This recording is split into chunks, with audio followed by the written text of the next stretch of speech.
Tere, mina olen siis Kaur ja mul on hea meel, et ma saan siis täna nii-öelda natuke ka nagu päeva kokku võtta. Ma saan aru, et oli strateegiline mind siia lõppu panna, et kuna ma olen olnud TTÜ-s õppejõud, et siis ma olen harjunud ikkagi 1,5 tundi rääkima, eks ju, et siis ei ole muret, et lähen üle. Nali naljaks, et ma tegelikult sellepärast võtsin endal märkmed ka kaasa, et oleks 1,5 tundi aega olnud, et siis ei oleks märkmeid vaja. Aga kui peab 1,5 tunniga hakkama saama, siis on mõistlik asju sõnastada nii, et sa asjad kokkuvõtlikult ja hästi suudad ära rääkida. Ja mulle endale väga meeldib ka see Singer Vingeri laulja Hardi Volmer, kes 30 aastat laulab kogu aeg samu laule, aga siis tal on alati endal märkmed ees. Et mina olen siis 10 aastat laulnud sama laulu, aga siis saan ka vaadata ja ennast kurssi viia. Aga miks ma siin olen täna, on kindlasti üks põhjus see, et siin aasta alguses toimus selline tore sündmus, kus Trinidad ja Wiseman omandas strateegilise osaluse Intellex Insightis, mis ma arvan, et kui ma oma ettekandega lõpetan, siis te näete ka kõik, et kui hästi tegelikult nii-öelda meie töö ja meie tegevus kokku läheb selles osas, et meie alustame tihtipeale sealt, kus siis TVN lõpetab. Ehk siis just ärianalüütika ja ka tehisintelligentsi pool põhineb ju tihtipeale andmetel ja kui sa oled asju digitaliseerinud, siis ongi hea nendega midagi edasi teha. Lasen ka teil korra käsi tõsta, et teada, et kui palju teist kasutavad mõnda ärianalüütika lahendust igapäevaselt, et andke käega märku. Et kas selleks on, ma ei tea, Power BI, Tableau või mõni muu programm? Ahah, täitsa mõni kasutab. Kui palju teist kasutab mõnda tehisintelligentsi lahendust või tehisintellekti lahendust, ta võib ka seda aruandes vaadata igapäevaselt. Ohoh, täitsa mõni kasutab, väga tore. Et kindlasti see nii-öelda teine pool on veel endiselt lapse kingades, kuigi, nagu ma ütlen, et ka mina olen sellest 10 aastat rääkinud ja nii mõndagi oleme me ka teinud. Aga alustame õiges järjekorras. Ehk siis me enne kuulsime sellest, et kuidas panna kokku nii-öelda lahendust, kus enne on andmed võib-olla natuke süstematiseerimata olnud või ei ole kasutajad saanud neid hästi sisse tuua, siis pärast seda, kui selline lahendus tehakse, kas ühes või teises riigiorganisatsioonis või ka kuskil mujal, siis tihtipeale tahetakse ka nende andmetega midagi pärast edasi teha, sellepärast et kui need on juba süstematiseeritult mingil kujul olemas, siis on tegelikult nendes nii mõndagi tarkust, mida on võimalik oma igapäevases äris ära kasutada selleks, et efektiivsemad olla. Ja mis see efektiivsus siis tähendab, eks ju, rohkem raha teenida või suuremat rahulolu oma nii-öelda klientides, kui me räägime riigisektori mõttes, eks ju, ehk siis riigikodanikest tekitada. Ja miks siis sellist ärianalüütikat üldse siis vaja on?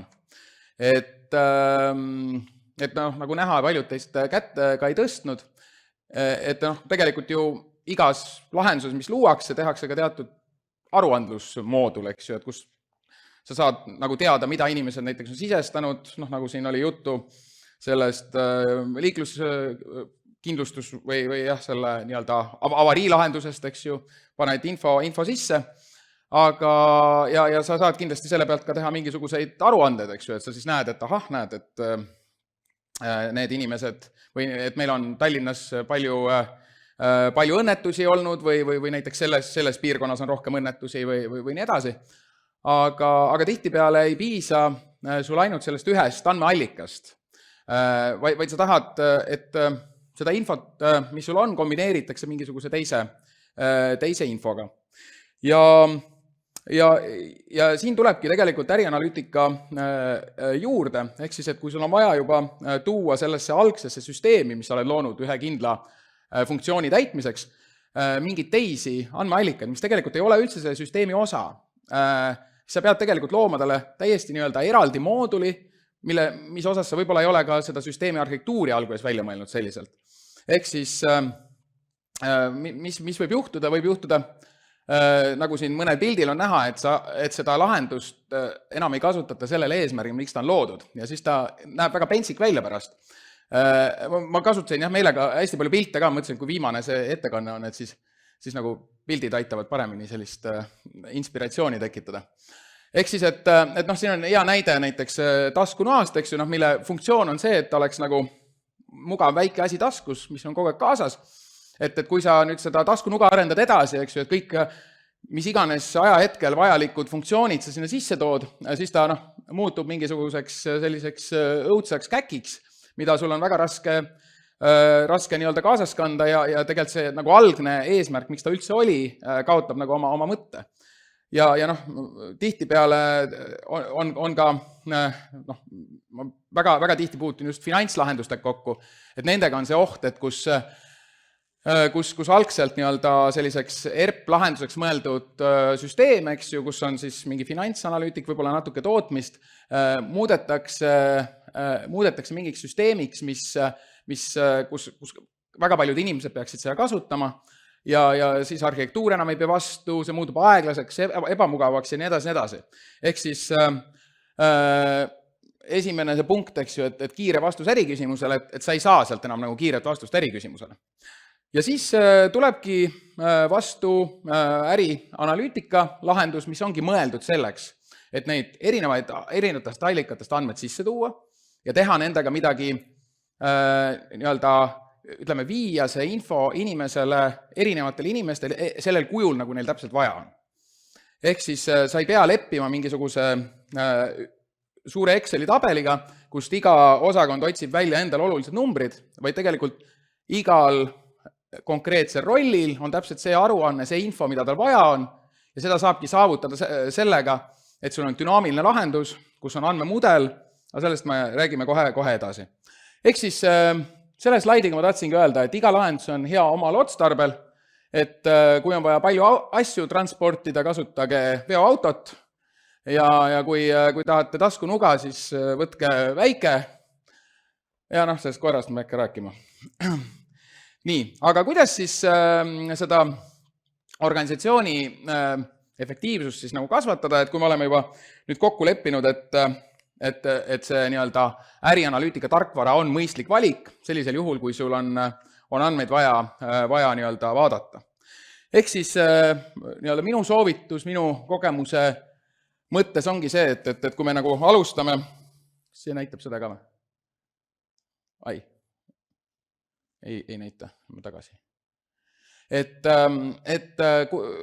kui te alguses alustate, eks ju, sellest lahendusest, et ütleme, et tihtipeale siinkohas tuleb, eks ju, TVN teie juurde, ütleb, et kuulge, et see on nagu iseenesest väga ilusti kirjutatud, kõik andmed tahvlile, eks ju, kuidas näiteks erinevatel kuupäevadel on tootmine olnud, aga et me teeme teile näiteks sellise veebipõhise ägeda lahenduse, mis siis, kus teie kliendid panevad, eks ju, kirja oma soovid ja siis teie panete seda, kuidas teil on toodetud ja siis sealt mingid asjad lähevad kokku. Teeb lahenduse valmis ja siis te tegelikult oletegi saanud selle sama tabeli mingil kujul digitaalsesse vormi. Ja nüüd on nagu see koht, kus on võimalik need andmetega midagi tegema hakata, sest ütleme, kui meie tuleme sellel hetkel sisse, siis me väga ei oska nagu midagi teha. Kuigi tõesti AI vahenditega on võimalik siin tuvastada ja midagi teha, aga sellest räägime ka natukese aja pärast.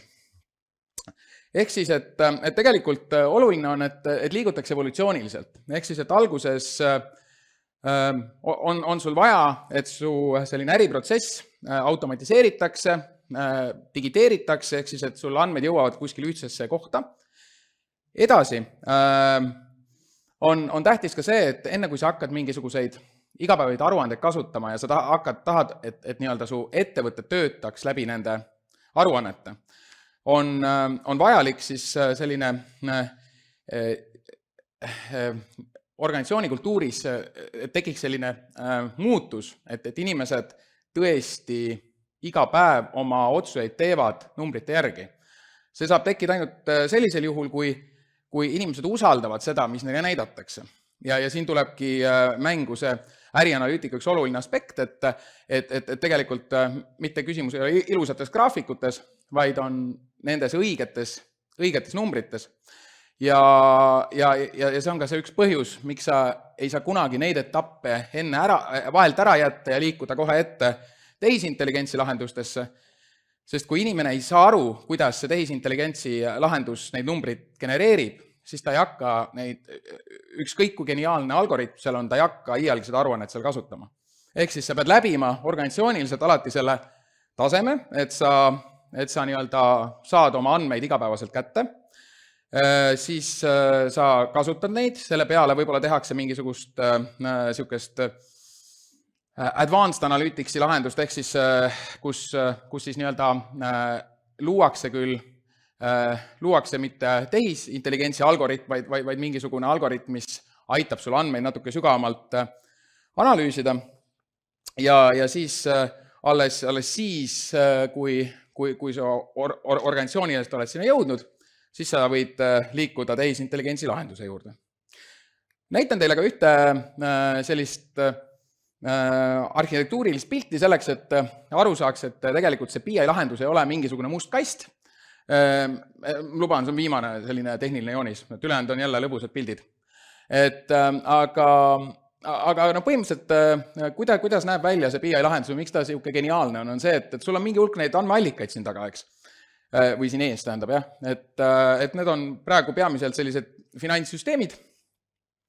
Ja ongi nüüd see koht, et kui sa tahad, et erinevatel inimestel, erinevatel rollidel on vajalikud vaated olemas andmetest, siis just nii-öelda see automatiseerimine, kus andmed jõuavad alguses su algsüsteemist kuskil andmelattu ja siis andmemudelisse, mis on siis see geniaalne koht, kus siis need andmed pannakse omavahel kokku, ehk siis, et kui on näiteks ühes süsteemis on kuupäev on kirjeldatud kuupäev.aasta, teises süsteemis, ma ei tea, see kuu, kaldkriips, kuupäev, kaldkriips, aasta ja kuidagi muud moodi, siis sul on nagu lõppkasutaja ei pea nagu seda mõtlema, et ta peab teisendama hakkama ja neid andmeid otsima, vaid sul andmemudelis on kõik see automaatselt ära tehtud ja kui sina lõppkasutajana tahad näiteks näha mingisugust müüki või mingeid muid olulisi andmeid, siis, ja sa ei tea, millisest süsteemist need andmed tulevad, siis sina ei pea ka selle pärast muretsema, et sa paned oma filtrid, oma ettevõtte, oma osakonna, sa saad need numbrid kätte ja sa tead, et see on õige. Ja ei ole ka seda olukorda, et sul kolleeg ütleb, et mul on hoopis teine number, eks. Et see on ka jälle tihti peale asi, eks, kui sa teed väljavõtte kuskil süsteemis näiteks Excelisse, siis täpselt see olukord võib juhtuda, et inimestel on nagu sama perioodi kohta näiteks erinevad andmed, et korraliku BI lahenduse puhul seda kindlasti juhtuda ei tohi. Aga et mitte liiga teoreetiliseks jääda, siis ma räägin ka võib-olla mõnest nii-öelda kliendi case'ist, et kus siis selline BI lahendus on kasuks osutunud. Et ma usun, et kõiki neid ettevõtteid tunnete, võib-olla olete mõned nende teenuseid isegi kasutanud. Et esimene siis Põlvacoop, et nemad täiesti juhuslikult tegid väga õigel ajal selle otsuse, et neil on vaja sellise müügianalüütika lahendust. Tegid selle kuskil 2019. aasta lõpul ja 2 kuuga saigi selle valmis, nii et põhimõtteliselt märtsis 2020, mis siis juhtus? Koroona, eks ju, just. Ja eks te isegi mäletate, ma arvan, neid pilte, eks ju, et kuidas mõni pakk makarone oli veel nagu letile jäänud, ülejäänud oli kõik tühi, eks. Ja nüüd, kui nüüd mõelda selle peale, et kui sul ei olnud head analüütika lahendust, mis nagu näitas neid, mille abil sa said näiteks kiiresti võrrelda erinevaid perioode, vaadata, kui palju see nõudlus tegelikult tõusis ja selles mõttes tõesti ootamatu olukord, siis sul oleks olnud nagu väga raske tagada sellist nii-öelda kauba kauba olemasolu oma kauplustes, aga kuna need olid just nii-öelda selle kasutusele saanud, siis tekkisid neil kiiresti mingisugused spetsiaalsete tootegruppide osas, koroona aruanded sinna meie lahendusse ja tegelikult nad hiljem ütlesid ka, et tänu sellele nad said kindlasti ühest küljest oluliselt rohkem kaupa müüdud, sellepärast nad teadsid, millist kaupa on vaja juurde tellida, kuidas. Nii et selles mõttes üks selline tore näide. Siis Eesti Rahvusringhääling otsustas BI-d kasutada siis selleks, et nii-öelda anda oma lõppkasutajatele info oma eelarve kasutamise kohta, eks ju. Nagu me teame, siis on ju Eesti Rahvusringhääling riiklik organisatsioon, talle antakse mingi hulk raha ja siis erinevad saated peavad sellest välja tulema. Ja ei saa olla nii, et ma ei tea, uudistesaade sööb näiteks Õnne 13 ühe osa tegemise ära, eks ju, siis inimesed on kohe rahulolematud. Ega seda raha siis ju juurde ka ei tule sellest. Ja tegimegi sellise lahenduse, et kui enne oli asi kuidagi Exceli peal, niimoodi saatsid inimesed Excelit, siis tegelikult see BI lahendus siis võimaleski dünaamiliselt, sa logid sisse, see juba tuvastab ära, kes sa oled ja näitabki täpselt, kui palju sinu osakonnal on nii-öelda võimalust veel kulutada, kaugel sa oma aastase kulutusmääraga olen, kuise kulutusmääraga ja nii edasi. Ja kolmas võib-olla case sellise ärianalüütika lahenduse kasutamisest on see, et kui sul on, ma just enne rääkisin, et lahendus aitab hästi andmeid koondada kokku. Apollo, eks suure kontsernina, eks ju, kellel on kõik need, eks ju, Liido, Tolerised, Apollo raamatupoed, Vapianod ja Blenderid, mis iganes, eks ju, neil on ju praktiliselt enamik, kui kaubanduskeskusse lähed, on nende brändi all. Et ka neil selles mõttes hoolimata sellest, et neil on erinevad brändid, siis need erinevad brändid tegutseid erinevates raamatupidamistarkvarades. Aga kui sa ettevõtet juhtida tahad, siis sa tahad ju asju koondada kokku. Ja tänapäeval me tahame ikkagi otsuseid kiiresti teha, nagu me nägime, Coopi puhul oli see hästi oluline, et sa õigel ajal õige otsuse tegid. Ja kui sul on asjad erinevatest kohtadest koos, et siis ongi, et kas sa võtad endale paarkümmend inimest palgale, kes siis neid Exceleid kokku tõstavad, või sa teed automatiseeritud lahenduse, nii et tegelikult täna hommikul on sul eilse päeva konsolideeritud vaade terve grupi lõikes laua peal olemas, sa näed, kuidas finants ja muud andmed sulle lähevad. Aga kuigi reklaami ei tohtinud teha, siis ikka ma mainin ära, et me siis oleme Microsoft House, nii et meie BI lahendus, mille peale me kõik üles ehitame, on Power BI. Et väga tore tööriist. Kui te ei ole kasutanud, siis soovitan seda kasutada, sellepärast et selle saab ka täiesti tasuta endal alla laadida, nagu Excelit ei saa tasuta, aga seda saab ja siis saate seal ise mängida. Just. Aga lähme edasi. Et kui nüüd see nii-öelda BI osa on sul tehtud, siis on võimalik teha nagu järgmine samm edasi. Ehk siis, et sa tegelikult võib-olla enam ei tahagi ainult vaadata oma mingit ajaloolisi andmeid, müüki, ostu, vaid sa tahad juba vaadata ka tulevikku. Samal ajal sa ei ole veel valmis selleks, et sellises tõenäosuslikus maailmas, ehk siis nagu tehisintelligents on, eks. Et nagu te olete kindlasti chat-GPT-d proovinud, eks ju, et panete, kirjutate sinna, et tee mulle luuletus, ma ei tea, nagu Puškin, eks ju, ja siis teeb sulle luuletuse, siis homme kirjutate uuesti, siis see ei ole enam sama luuletus, et see on hoopis nagu teine, sellepärast on uus päev, uus informatsioon, uus tunnetus, eks ju. Samamoodi on paraku ka AI-ga, eks ju, et kui nagu BI-ga on väga lihtne, et kui te vaatate sama perioodi, kui see on mingil kui lukus periood, siis te näete alati samu numbreid, inimesel on lihtne seda usaldada. Ja Advanced Analytics on ka veel selles mõttes, see on niisugune samm edasi, et ta läheb nagu keerukaks. Et näiteks hea näide on selline kampaaniate lisakasumi analüüs, eks ju, mis me ühele kliendile tegime. Et on teatavasti see, et kui sa vaatad lihtsalt, et kui palju sa oled kasumit teeninud mingi perioodil, see on nagu üks fakt, aga nüüd, kui sul tekibki küsimus, et okei, et ma teen, kauplejad teevad ikka pidevad kampaaniaid ja et kas mul sellest kampaaniast on nagu kasu ka.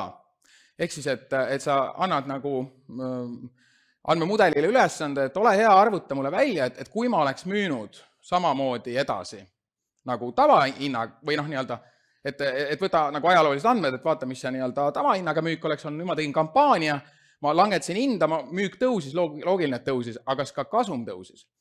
Et see on nagu selles mõttes nii-öelda samm edasi, see on natuke keerukam algoritm, ta ei ole veel päris selline nii-öelda tõenäosuslik, et seal on ikkagi reaalne arvutusmudel taga. Või siis näiteks kliendi ja tootegruppide segmenteerimine, et milline klient on sul, uus klient, eks ju, see on lihtne, aga et milline on näiteks tõusev klient mingis perioodis, milline on langev klient, et see on selline segmenteerimise osa, mida jah, on võimalik AI vahenditega teha, aga ütleme jällegi, advanced analyticsi puhul on see selline, ütleme, realistlikum. Aga okei, kui sa oled ka nagu siia jõudnud, kasutad seda igapäevaselt, saatsid kasu, siis millal ikkagi teha see järgmine samm? Ehk siis, et millal siis teha see otsus, et ma lähen nüüd sinna AI valdkonda. Ehk siis, enne juba rääkisime, et see peab olema evolutsiooniline, ehk siis, et kui sul on arusaam oma igapäevast andmetest, sa kasutad neid, sul on selline kultuur, et kui te koosolekul istute, siis te vaatate ikkagi andmeid, te teete otsuseid andmete põhjal, mitte selle pealt, et kuidas nagu tunne on. Kui need vajadused, mis teil on tekkinud, ei ole enam võimalik nagu efektiivselt sellise BI-ga neid toetada, või kui te soovite saada teada midagi sellist, mida siis suudab AI algoritm teile vastata, ja mis on ka väga oluline selle juures, et nagu teinekord ka me kliendid ka ütlevad, et kuule Kaur, et ma tahaks tegelikult nagu teada, et palju meil järgmise kuu käive on, eks ju, ma ütlen okei, me võime seda teha, ei ole probleemi, eks ju, aegrea analüüs, aga et kas sa lihtsalt tahad teada või see annab sulle ka midagi. Ei tore teada, eks ju. Aga ma ütlen okei, 50 000, eks ju, näiteks, et endiselt huvitatud või? Ei, ma nii väga ka ei taha teada. Ehk siis, et see on nagu oluline aspekt on see, et tal peab olema mingisugune rahaline nagu väärtus, eks ju, et me saame igasugust keemiat teha, aga seal peab olema nagu põhjus, miks me seda teeme. Ehk siis, et kui me seda teeme, et siis sa teenid selle raha tagasi. Ja paljud tehisintelligentsi ja masinaõppe lahendusega täpselt nii ongi. Et kuna te siin kõvasti kätte ei tõusnud, kui ma tehisintelligentsist rääkisin, siis ma panin siia, ma räägiks korra läbi, et mis ta siis põhimõtteliselt on. Et tegelikult olen kategoriseerinud nad ära, et sisuliselt räägitakse hästi palju sellest AI-st, et see on nagu jõle põnev. Aga tegelikult suures piires on seal nagu sellist kolm põhivaldkonda, ehk siis optimeerimisalgoritmid, ennustamine, äratundmine ja klasterdamine. Võib-olla see ennustamine, äratundmine, selle all see klassifitseerimine on võib-olla kõige sellisem igapäevasem, mida te tegelikult ka kohtate. Et näiteks kui te, ma ei tea, lähete mõne kaubanduskeskuse parklasse ja siis sõidate autoga välja, siis te olete märganud, et mõnikord, kui te nagu ära maksate, siis te ei peagi panema sisse seda tšekki, vaid näed, sead autoga sinna ette ja see samm avaneb, eks ju. Tahad autoga välja sõita. Et seal tegelikult ongi väga, küll mitte väga keeruline algoritm, aga ongi algoritm taga, puhas tehisintelligents.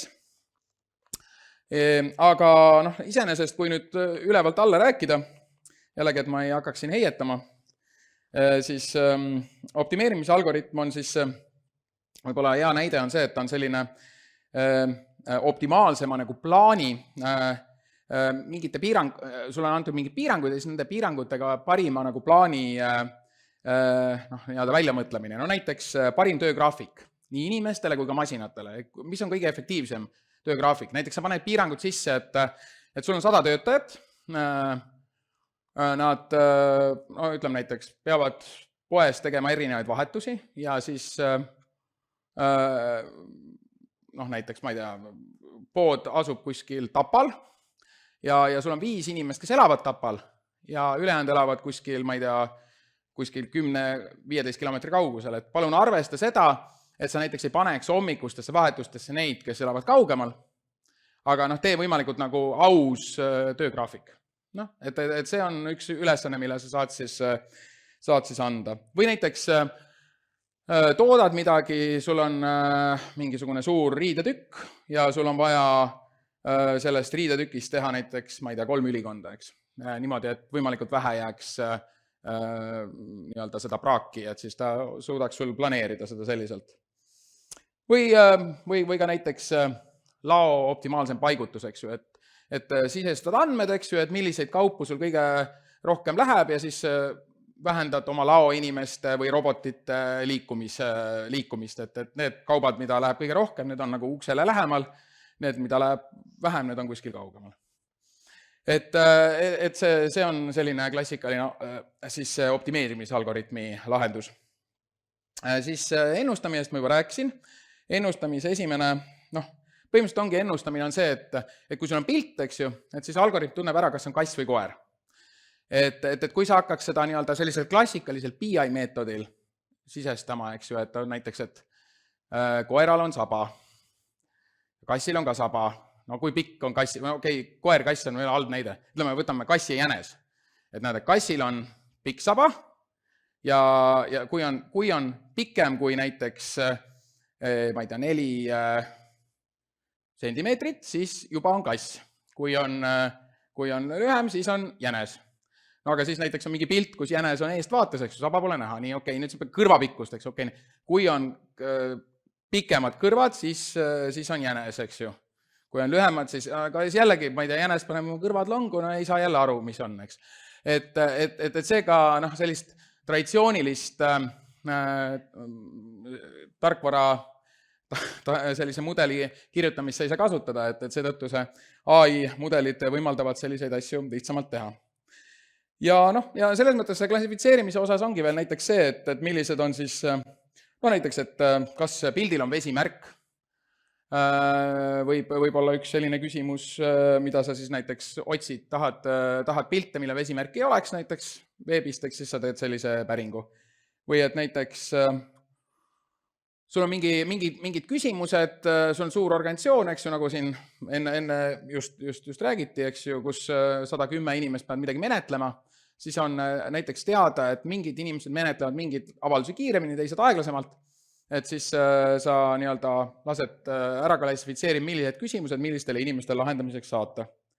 Ja või näiteks seda, et kas tekst on positiivne või negatiivne, mis kirjutatakse tagasisides sinu kohta.